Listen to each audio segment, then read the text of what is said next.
All right, I am Natalie Esquire, and I am here with Myles Ehrlich from Winsider. We are here in Minneapolis covering, did I say that right? Minneapolis.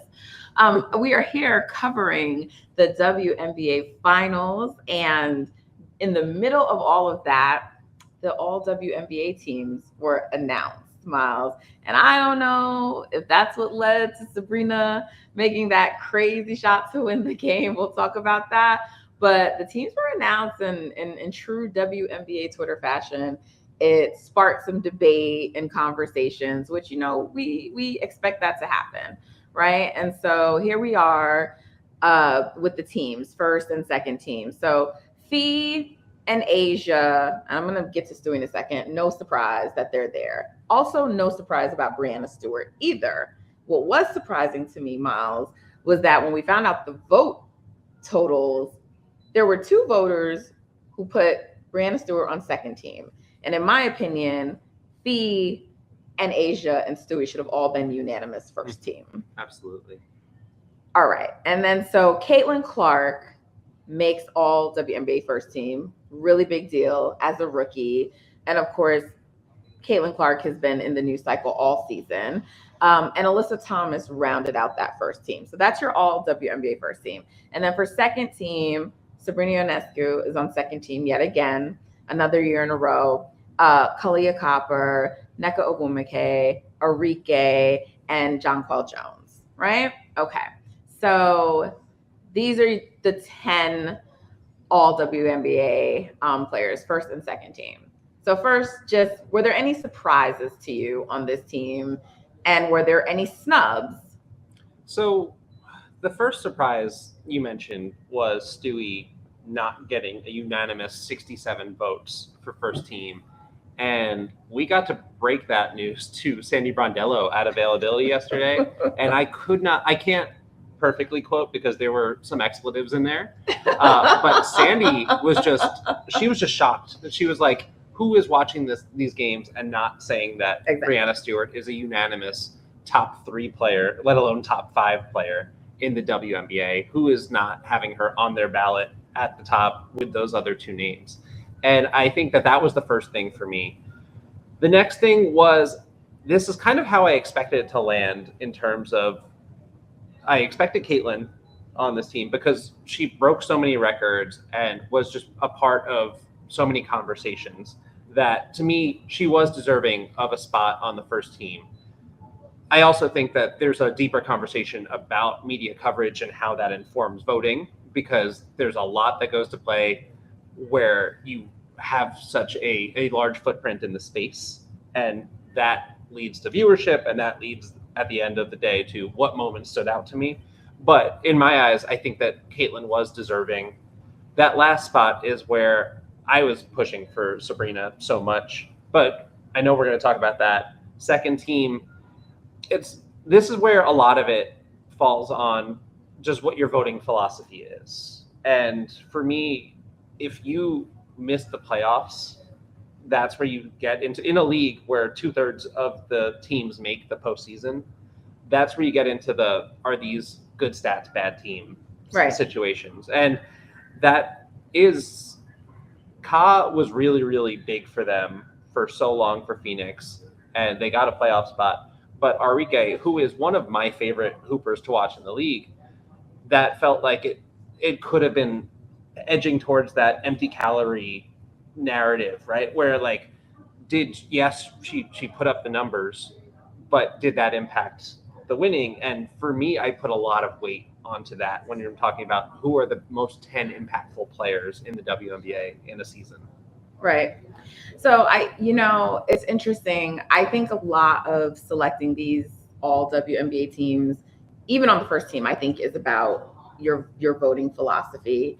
And also, this wasn't a surprise to me based on the way the MVP ballots came out, because it's not always like this, but usually I think the top 5 in MVP voting are usually going to be your first team. Mm-hmm. So it didn't surprise me, but I know for some people they make a delineation because there are some people who feel like an MVP, a team can only have one MVP player. Mm-hmm. So in that case, if you think the Liberty's MVP is Stewie, then Sabrina, then Sabrina isn't also going to be in the top 5 in MVP. But you can also still think Sabrina had a first team season, and so therefore that there's where you could have a difference. So I know some people have that philosophy. That's the philosophy I have, where I would have, if I had a vote this year, I would have had my MVP as 5 separate teams, but Sabrina would have cracked the top 5. So that's exactly my philosophy. Okay. So for me, I'm not a voter, guys, but winning really matters to me a lot for both first team and second team. And I find it problematic. I did for MVP and I did for first team. I do think Caitlin had an amazing season, like when you look at it in the whole. But I also have to acknowledge that she had some early struggles. I have to acknowledge all the things about her season, not just near the end or the last quarter, third, however you want to look at it, that she was tremendous. Like if the way she finished the season was how she played the entire season, I would have no problems with that. And if she played like that all season and the Indiana Fever played the way they were playing and, post Olympics and kind of midway through the season on, they probably would have had a higher seeding, but they didn't. And like that part of the season happened. And I'm like, they were 6 seed at the end of the day. I think, did they finish one game around above 500 or they finished at 500? Yeah, right there.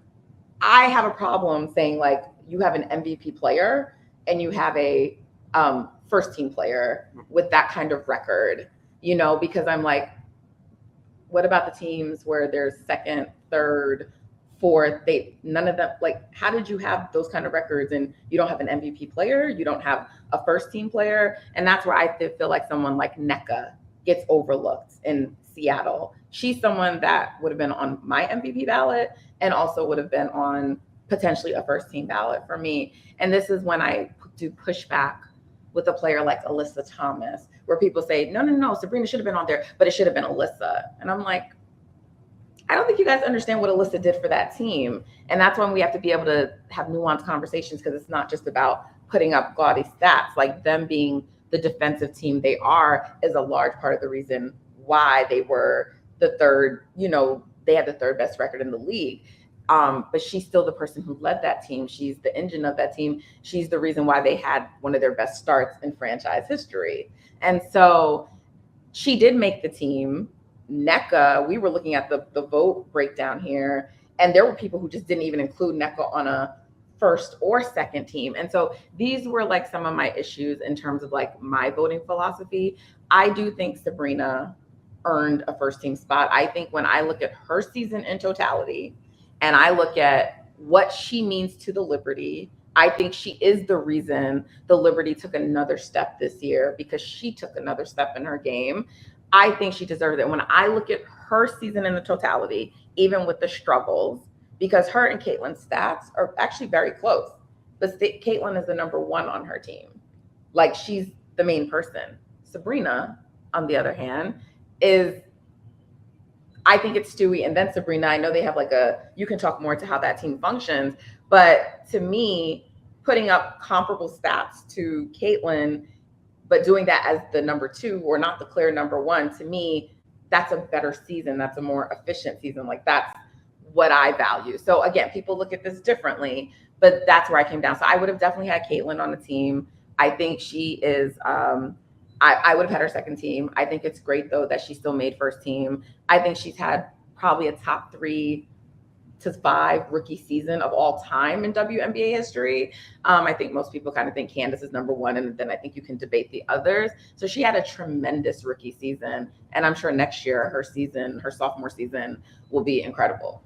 Yeah, I think that part of that is that historical context, and that, I think, is why these awards, these accolades, are so important when we're going to look back 20 years from now, and like we're doing right now with Candace Parker, saying the only player to ever win Rookie of the Year and MVP in the same season.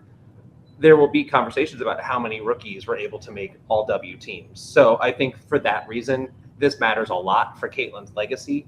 And it's really, really difficult for a guard to make that leap because of the physicality, because of the speed, because of just getting to know so many people on your roster a month after you were playing in college. For sure. So there's often that learning curve. So for me, that's where Caitlin did separate. We saw those struggles, but we saw her work through it. The conversation to me is, as a voter, do those games in May matter less than the games and in I feel like that's September? how many voters treat it. Like, I always call it a recency bias, because if Sabrina didn't get hurt, right, that's exactly where I was going. if she didn't And get Ka hurt, too. right, and there was just well, a yeah. drop off, Yeah. that's a different kind of thing for me. But we know, like, if Sabrina never gets hurt, that spot is hers. And so were voters prepared to keep Alyssa off the first team with it? And so I feel like that Sabrina drop off gave people the ability to do it and justify it. But to me, I feel like then you're weighting those later games more for Caitlin and penalizing Sabrina for her later games and ignoring the top 5 level that she was playing at for a majority of the season. And to me, I think a longer part of the season than Caitlin.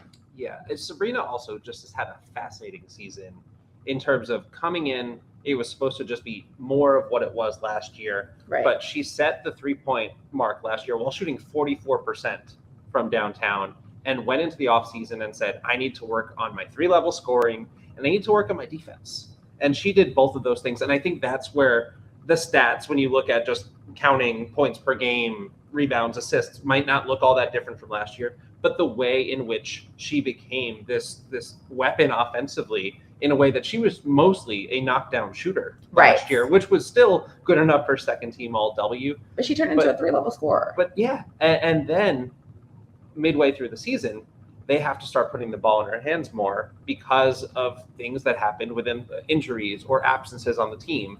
And Courtney Vandersloot steps away for a while and then comes back with the second unit. And Sabrina has the ball in her hands way more than she has since Walt Hopkins was here, basically. That was when she was the point guard like this. And she was learning that because she's always said she's a combo guard. She's always said she's a 2 guard, but they put the ball back in her hands a lot more. And I think for that reason, for the first half of the season, up until the Olympic break, she was the most important player on the Liberty.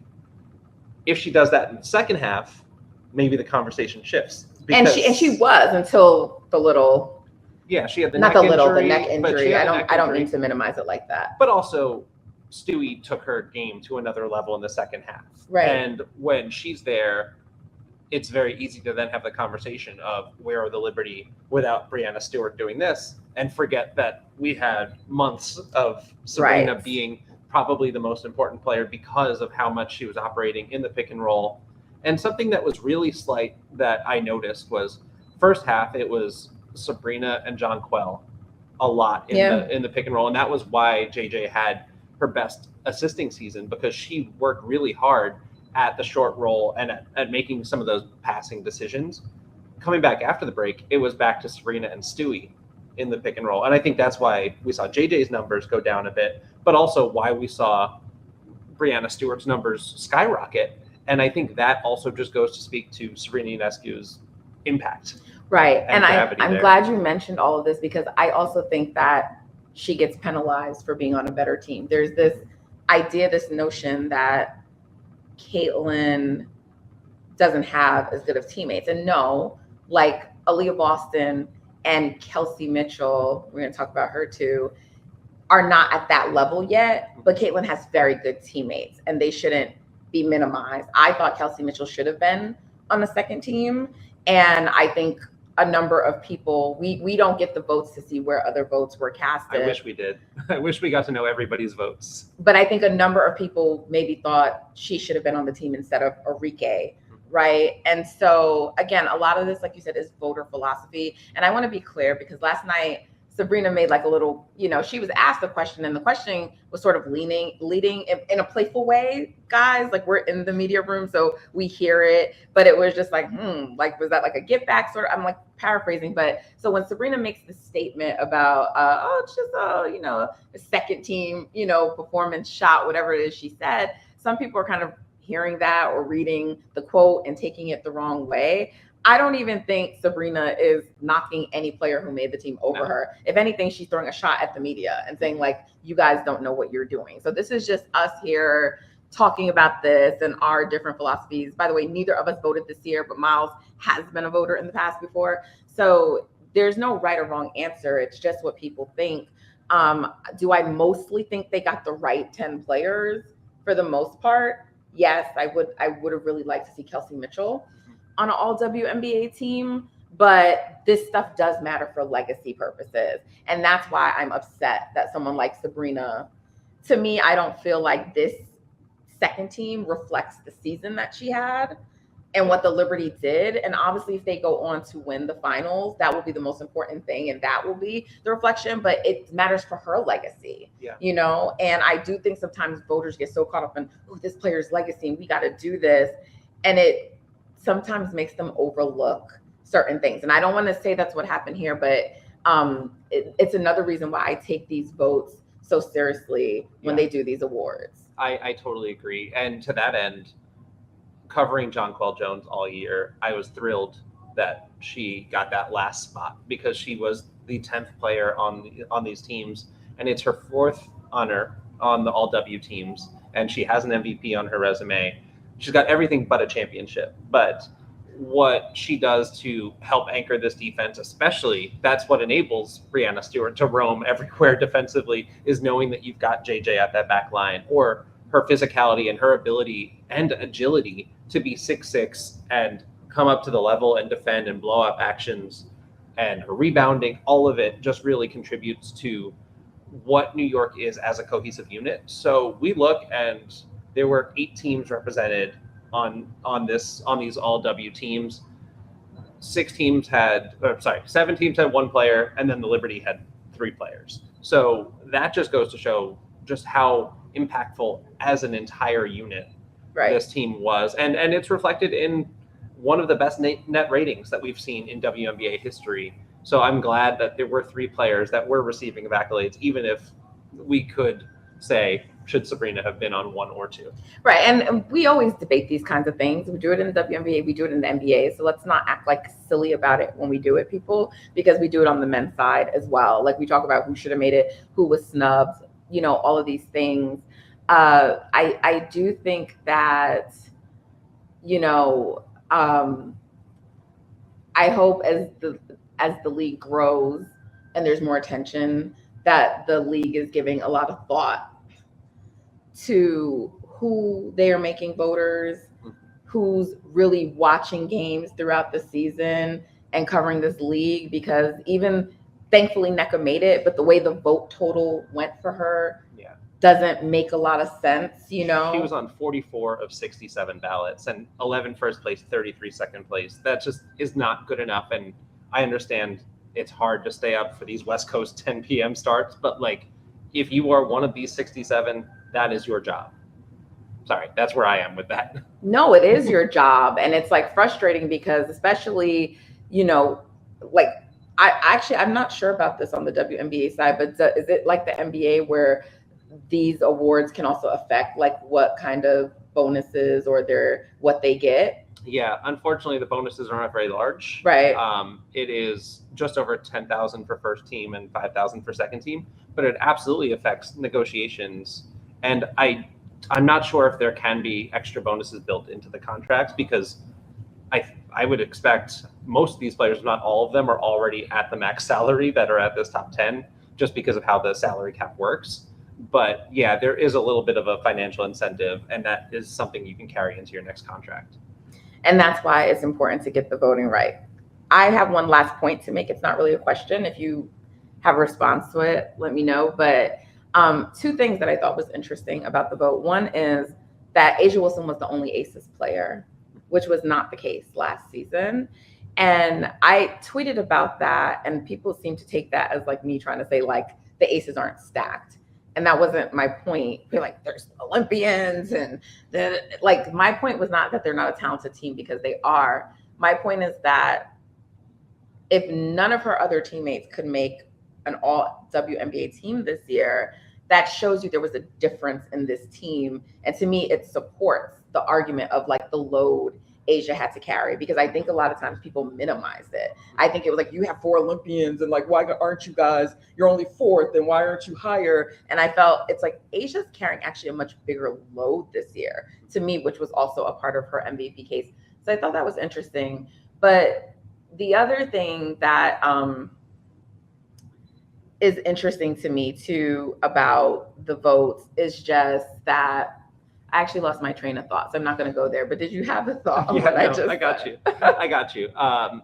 Yeah, we had all of the narratives about super teams last year, and they were just very different teams because the Aces were bad enough for long enough to have 3 straight number 1 overall picks, Right. and then you add Chelsea Gray as these players develop, and that's why there were 4 representatives on Team USA and 6 overall in France for the Olympics. And understand the Olympics team is not decided on the first 2 months of the season. Right. Like this is something that's a long process Yeah. in the making. It's also based on the position. It's not the 12 best players in the WNBA. It's the 12 best players who fit together based on a lot of other criteria. And there have been years of camp, which is, I think, why there were pushback from within W circles about Caitlin not making that team, because she was in college, as she should have been. She was working really hard to try to get a championship for Iowa when a lot of these trials Right. were going on and traveling. And also at the time the decision was made, she wasn't playing at the level and I think Dawn Staley spoke to that, right, when she was asked the question. So it was just, I don't want to use this as a reason to relitigate the Olympics. And I feel like people need to stop being disingenuous about that. But I remember the point that I was going to make because you're a voter. You're a voter, meaning you voted before. Do you view all WNBA as these are because I don't think saying you make an all WNBA team means that these are the 10 best players in the league. Do you view that as synonymous? Because I think you can be one of the top 10 players in the league and not make a all WNBA team because different things impact your season, right? Like I keep using Jackie Young as my example because when the season started, like some people were like early, like Jackie could have like an MVP case. We know she never will. And then there was a definite drop off in her play. And we've come to learn she had a back injury. She had this, things impact players over the course of a season. There's circumstances. So like if I sit back now after the season's ending and I'm putting together a list of the top 10 players, there could potentially be a couple players on my list that weren't on the all WNBA team. Mm-hmm. Right? I thought Kelsey Mitchell should have been on the all WNBA team and she wasn't. So I think it's problematic for people to look at that list and view that as like a synonymous thing. But what do you think? How do you view it? The word when I voted that I would always go back to was impact. It was not stats. It was not record. It was not vibes. It was all of those things come together. It was because otherwise top 10, you might have the same people running it back for 5 years in a row, right? If you're just saying these are the top 10 players in the W, it was who had the strongest seasons for me. And that was both ends of the ball, which was important. And that was team performance and how much they impacted team performance. And I agree with you when you bring up somebody like Jackie, who was then put into that role early in the season where she was taking on a lot of the point guard responsibilities while Chelsea Gray was out. And that was part of why she was great in that role. And then as they reintegrated Chelsea back into the lineup, and she might not have been 100% at the beginning, and there was some work to be done there. That might be why the Aces never found their footing, is because they had to push so hard at the beginning so that they could tread water until it was time to make a push. But yeah, she was so impactful to that team. And I think if she doesn't get hurt post Olympic break, then she's a shoo-in for one of these spots too. So like part of that, I was afraid that Kalia Copper was going to fall off of all W, and I'm glad that she made the second team. This is huge for her career. Yeah. And she definitely, the last month of the season, was struggling with something. Yeah. And we talked about Sabrina. Like, this was a long season, especially for anyone that went to the Olympics. So I don't begrudge anyone for just like having a hard time getting to the finish line. Right.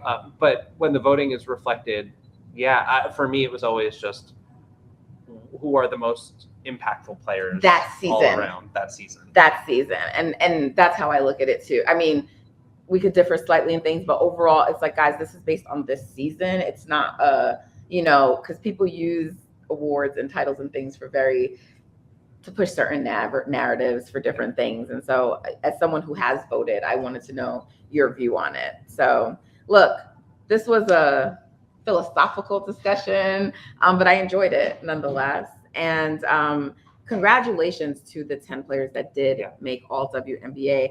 They are tremendous players. And once again, that's Napheesa Collier, Asia Wilson, Brianna Stewart, Caitlin Clark, Alyssa Thomas. Those are your first team players, all very deserving of their spots. And then second team, Sabrina Ionescu, Kalia Copper, Nneka, Enrique, Jonquel, just great players, tremendous seasons. And this is always a hard thing to do each year. It's a hard thing to make the team. It's a hard thing for voters to pick because there are other players who have cases to maybe be a second team, to be in this conversation, and they're not. So shout out to these 10 who did it. And they're all super deserving. Super deserving. There are 15 players that could have made these 10 spots, and you can't go wrong with having these 10. Right. And it's awesome for them, for their legacies. Right. So I want, please, if you've watched to the end, let that be the takeaway. These other discussions are just philosophies and things to talk about how voting can happen and improve it and those kinds of things. It's not to denigrate any of these players. They're all tremendous. They make this league better. They make this game better. And they are a part of growing this game. And both Myles and I are fans of how this game is growing. We want it to continue for all of these players, for the entire league. And I'm so happy. I'm so happy. This is not about All-WNBA, but like just being in this moment, Myles, and watching everything happening, covering the finals, watching the growth of women's basketball. You've been here much longer than me, but for me, it's been really emotional. I've been just so happy for them. It's just so long overdue. They're so deserving, and I love it for them. Just anecdotally, the amount of people that reach out to me about games now in a way that they were not 3 years ago, 4 years ago, or I can go outside wearing some merch. That's awesome too. And it's just like, it's growing, it's here, and it's going to keep growing. For sure. So you can stay there being upset or saying it's not interesting, but I'm so glad to be along for the ride. And we're going to be continuing to cover this league. And you can join. So you should join, because if not, you are missing out on some of the greatest athletes and basketball players in the world. With that said, looking forward to a Game 4 in Minneapolis. Thanks for tuning in. Until next time, guys.